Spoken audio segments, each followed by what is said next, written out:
د وی سوات ګرانو کتونکو او اوریدونکو نن حلقه پی کې 7 ته راغلیو د عوامي نیشنل ګوند امیدوار شیرشاه خان را سره میلمه دی. د هغوی سره به د ووټ په حواله باندې او د هغوی د حلقه په حواله باندې خبرې اترې کوو. شیرشاه خان پروګرام کې تاسو ته هرکلی وایم. مهرباني. خان د عوامي نیشنل ګوند چې دی هغوی دا ځل څه منشور راوړی دی؟ د عوامي نیشنل پارټۍ منشور خو د اولې ورځې نه ښکاره او جاره دی، خو بیا موږ داسې منشور راوړی دی چې په هغې کې ډېر لوی څه دي. هغه منشور خو ډېر لوی، که زه تاسو ته په تفصیلي وایم، خو د ایجوکیشن په حواله پکې ډېر لوی خبرې دي. د جنکو د تعلیم دپاره پکې دا خبرې دي چې یاره یونیورسټۍ کې به که کومې ماشومانې زموږ سبق وایي نو هغې ته به 15,000 روپۍ وظیفه ټرانسفر کېږي. موږ وایو چې یاره په هر تحصیل کې خو تقریبا موږ خپل چې کوم زوړ 8 والا 13 پورې زموږ ګورمنټ و، موږ هغه تقریبا ډېر حده پورې رسولی دی چې یاره په هر تحصیل کې د ډګري کالج او د جنکو د ډګري کالج، خو هغه خو موږ تقریبا په هغې کې دومره کار کړی دی چې تقریبا 50% مې کړی دی. خو دا 10 کاله چې کوم تېر شو د دې سابق حکومت نو بیا لږ ویکیوم پیدا شو، ځکه چې آبادي سیوا کېږي او چې آبادي سیوا کېږي نو لحاظه هغه سره سره لکه بیا خو د سکولونو تعداد هم سیوا کول پکار دي، یونیورسټو تعداد هم سیوا کول پکار دي. خو موږ چې کومې 9 یونیورسټۍ د 2008 نه والا 2013 پورې کړې دي، دغه 9 یونیورسټۍ په ټوله پښتونخوا کې وي. 9 یونیورسټۍ موږ د 2008 نه والا د 2013 پورې کړې دي، یا موږ 74 ډګري کالجونه کړې دي، یا موږ 46 د جنکو ګرد ډګري کالجونه کړي دي، داسې 2.5 زره موږ د پرایمري سکولونه کړي دي. اوس چې دا 10 کاله کومه ووتل، په دې 10 کاله کې که تاسو ګورئ په ایجوکیشن کارډو کار نه شوی به خو ډېر د نش برابر به وي، بیخي نش به نه وي، خو داسې وایي چې کوم هغه روان کارونه هغه به شي نو هغه زمونږ ګوره ټول نه وړاندې خو زمونږ د منشور او د دې خبره ده چې ټول بس خبر زموږ منشور کې امن دی. په امن کمپرومایز نه کوو، خپل سر هم ورکوو، وینه هم ورکوو، خو چې امن نه وي او د امن خلاف چې څوک لکه دا په دې سوات کې چې دلته په دې 6 میاشتې مخکې په مټه کې کوم اکټیویټي شروع شو، د هغې خلاف بیا عوامي نیشنل پارټي راپاڅېده او هغه هغې روکتھام یې وکړو. یوازې عوامي نیشنل پارټي راپاڅېده، د پاڅون په نوم باندې ټول سوات ټول ولس راپاڅېدو، چې ټول ولس راپاڅېدو نو هغه ولس د هغې مخنیوی وکړو. الله تعالی هغه دغه چې و حمله هغه ناکامه کړه او خدای پاک رحم وکړو. نو د عوامي نیشنل پارټۍ په منشور کې خو ما تاسو چې امن دی، تعلیم دی، ترقي ده او د دې صوبې خپل وسایل دي. دا درې څلور خبرې دي. خان دا په هره قومي سخته کې ولس سره تاسو ولاړ یئ او د ولس سره ستاسو نه علاوه بل څه آپشن یې هم نه، ولې بیا په انتخابات کې ولس په تاسو باندې اعتماد ولې نه کوي؟ دا خو د افسوس خبره ده. باچا خان بابا 100 کلنی تاریخ دی، هغه هم دا راپاڅېدلی چې د پښتانه یو ځای کړي او د پښتنو د حقو د وخت جابر د وخت حکمران د وخت ظالم زموږ خلاف دومره لوی پروپاګانډه کړې ده چې یاره دا باچا خان بابا او دا د روس ملګری دی، دا د هندوستان ملګری دی، دا خو د حالاتو د وخت نه بیا اوس سوشل میډیا ښه راله، اویرنس پیدا شو، آګاهي راله، نو اوس دومره وشوه چې خلک دوی ته طرف ته ایجوکیټډ خلک چې څومره دي چې کوم پوه خلک دی په ایجوکیشن کې به هم ډېر داسې چې هغه به دې به یقین نه لري دا په موضوع کې به یو شی هغه بدلون په نوم ننوتی. خو نن پرون زه په ډېر پسمانده علاقه کې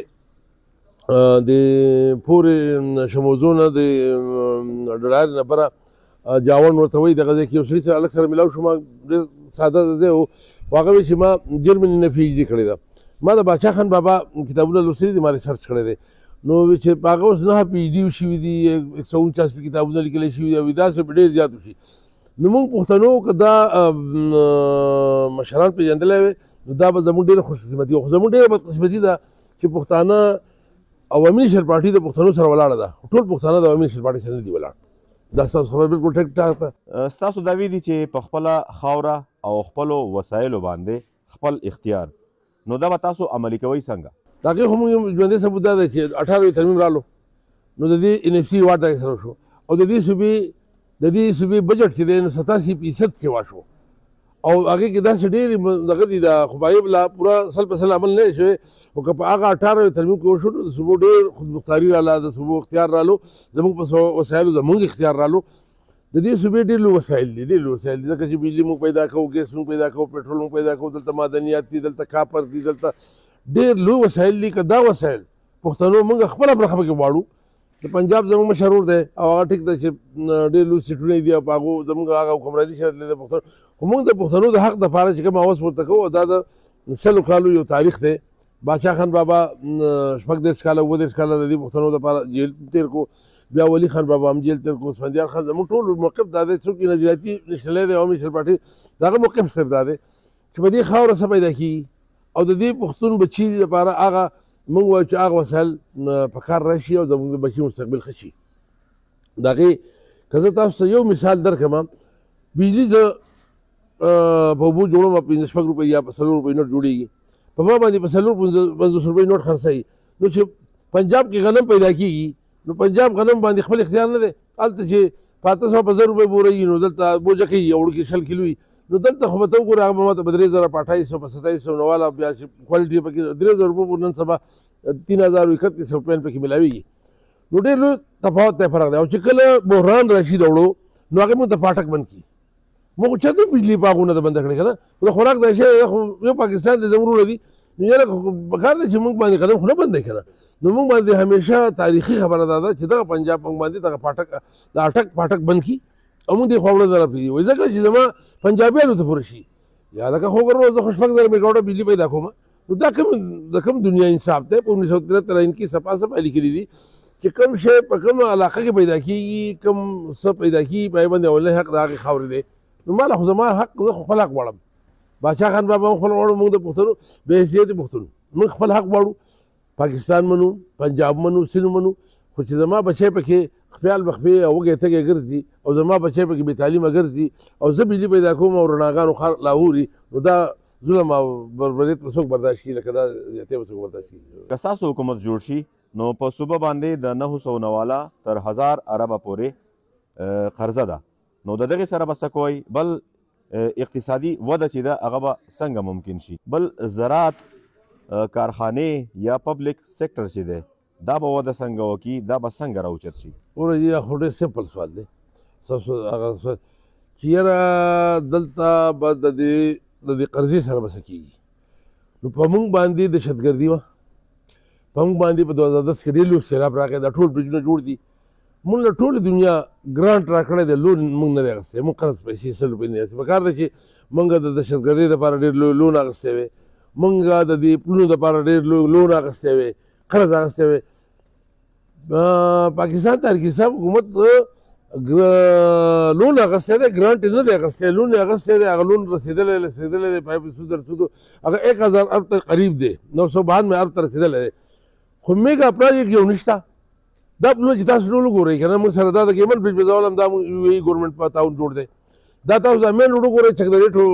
باډرې دې له 70 روپۍ له سعودي ګورنمنټ راکړی وي او ګرانټ یې راکړی و.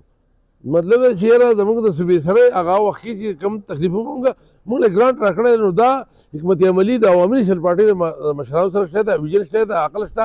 چې دې له به پلانینګ کې انشاءالله دا به د بحران نه وباسي. زما په خپل خدای یقین دی بحران دی چې تاسو وایئ نو چې مطلب دا چې د هر چا ګورنمنټ رالو نو اول سر کې به هغه ډېر لوی په تکلیف کې، ځکه چې د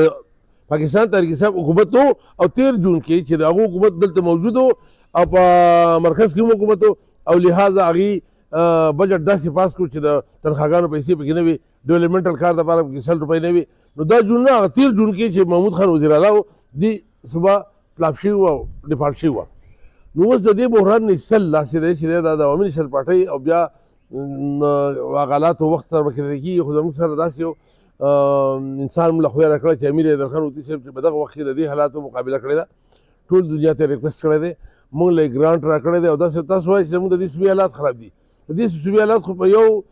میاشت کې ښه کېږي چې زما د دې صوبې وسایل چې کوم په مرکز باندې زما قرضه ده، موږ خو PTI حکومت ته ویلي چې که تاسو د مرکز نه خپل حق غواړئ، خو د هغو په مرکز کې هم حکومت او په صوبه کې هم حکومت خپل حق یې نه غوښتو. زموږ په سوونو اربه زه 300 اربه خلک باید الخوا به زه 500 اربه نه وغوښتي، ځکه چې د پاکستان تحریک انصاف په حکومت کې دغه ګرانټ موږ ته نه دی میلاو، په مرکز زموږ دومره قرضه ده که هغه یې موږ له راکړه نو بس زموږ خو د دې صوبې حالات په ټکه کېږي. تاسو وایئ کارخانې په ټک که ما په بجلي زما اختیار رالو د ټول پاکستان کارخانې به راغلي او په دې ملاکنډ ډویژن کې به لګېدلي، په دې پښتونخوا کې به لګېدلي، زه ورته بجلي ارزانوم موږ کړی وو موږ ملاکنډ ډویژن ته بجلي دلته چې دا کارخانې راغلي وې دلته کسټم نه و چې کسټم نه و نو لهذا هغو ته 100% پرایویټ و نو هر خپله کارخانه راوړې وه. اوس هغه کسټم ایکټ چې دی نو هغه هم تقریبا د 2023 پورې بیا لا ایکسټنډ شوی نه دی او د 2024 جون پورې ایکسټنډ کړی ما په خیال کې یو کال شوی دی. خو دې دپاره به موږ مکمل دا بیکورډ ایریا ده دا دیهاتي علاقه ده دلته د شتګردي تېره شوې ده دلته ډېر چې ما ولا هغه وسایل دا نه ورکړي لهذا دلته د کسټم اړو څه جواز نه جوړېږي د کسټم دلته جواز نه جوړېږي که موږ دلته خلکو ته انکم ټیکس معافي کسټم معافي او دلته د بجلي ریټ ورته زاردان کړم چې کارخانې ته ته په 50 یونټ ماله که نه تاله زه په 15 روپۍ یونټ درکوم نو چې زه تاله په 10 روپۍ 15 روپۍ یونټ ورکوم د پاکستان د ټول کارخانې به دلته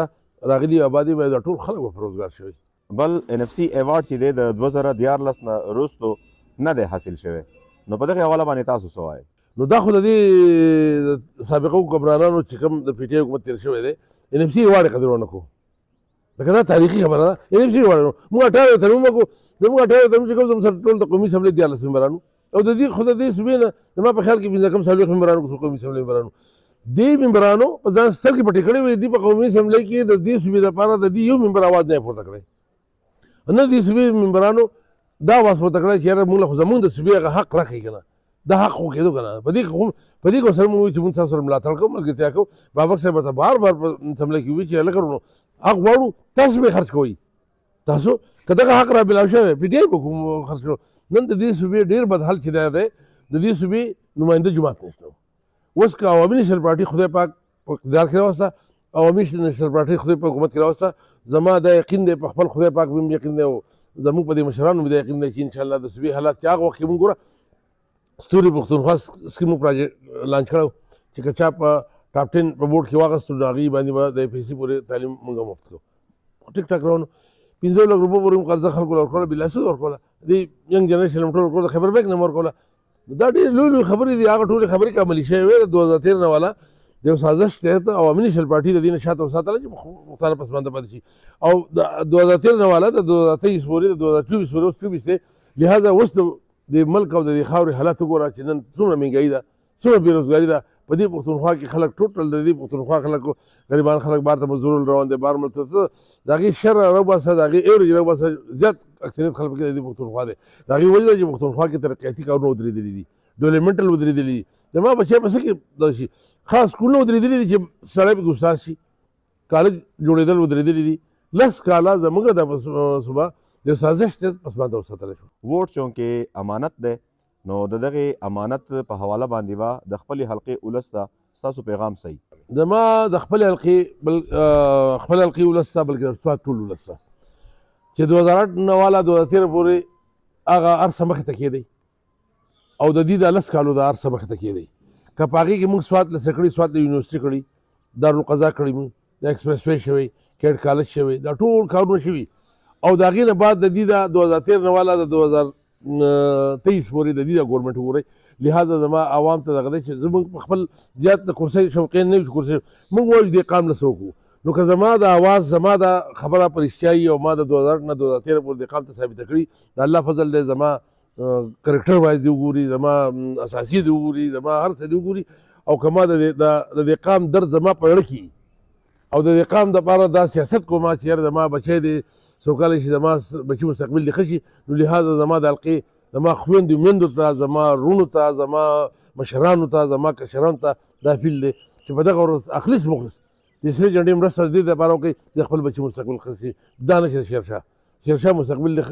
ښه نه شي خو چې زما د بچي مستقبل ښه شي دا د شیرشاه مستقبل دی او د دغه دپاره زما په اړه کې یو درد دی او انشاءالله که د دې حلقې چې ما مخکې نماینده کړې ده 2013 پورې د هغې کې په ډېر خراب حالاتو کې مې کړې ده په کړکېجن حالاتو کې مې کړې ده نو که ما الله تعالی مقرره کړه زما